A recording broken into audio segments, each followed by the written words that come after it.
Welcome to the third episode of Who Was Isadora Duncan? In this episode, I will continue to introduce you to the Isadora I know through her work. Isadora is known as a revolutionary.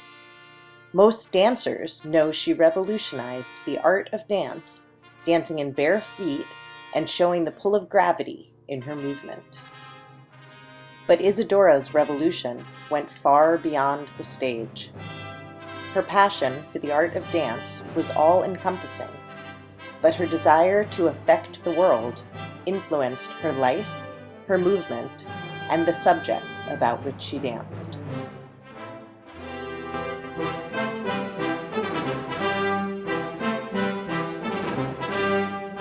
Isadora lived at a tumultuous time in world history.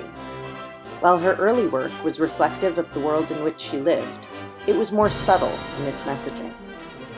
But after moving to Europe in 1899, she was inspired to take a more direct approach. In 1902, Isadora performed for the Vienna Secession, where she was seen by expressionist artists like Egon Schiele, whose painting is seen here, together with Isadora Duncan's Dance of the Furies, which she choreographed around 1905, and is reminiscent of such expressionist art. As the world changed and Isadora experienced her own personal tragedies and witnessed war, political revolution, and how easily people can turn a blind eye to the suffering of others, she began choreographing more explicit dances, and even gave speeches before and after performances to drive home her political messages. Shortly after Isadora's children were tragically killed in a car accident, the Great War, or the First World War, began in Europe.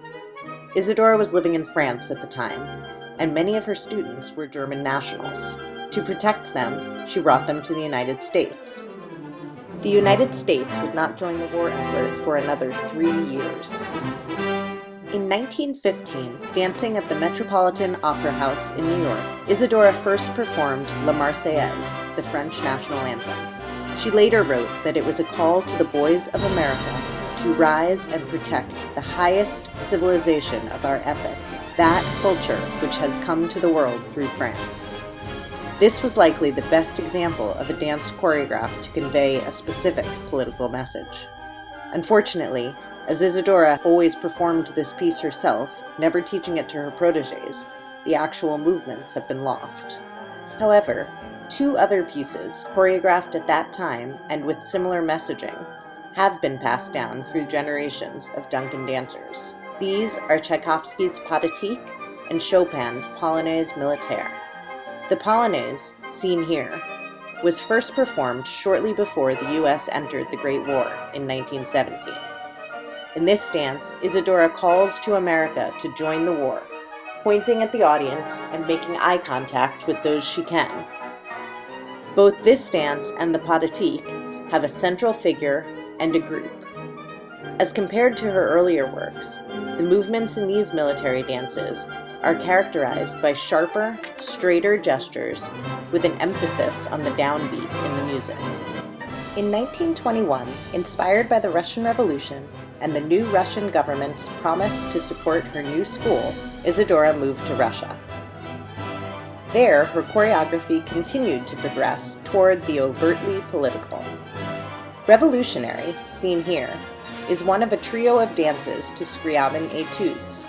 This dance depicts a struggling worker until she finally hears the call to arms, encouraging her to fight through the struggle and ultimately prevail.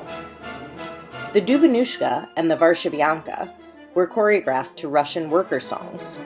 The Dubanushka shows 2 lines of workers pulling a rope.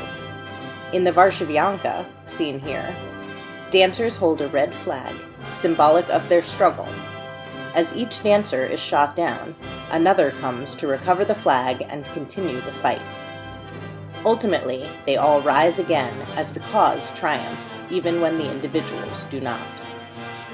Like Isadora's military works, these revolutionary dances were also characterized by sharp, direct movements and emphasize the downbeat in the music. Isadora's choices about musicality were another way she innovated the art of dance. She made very deliberate decisions about what music to use, as well as how she interpreted that music.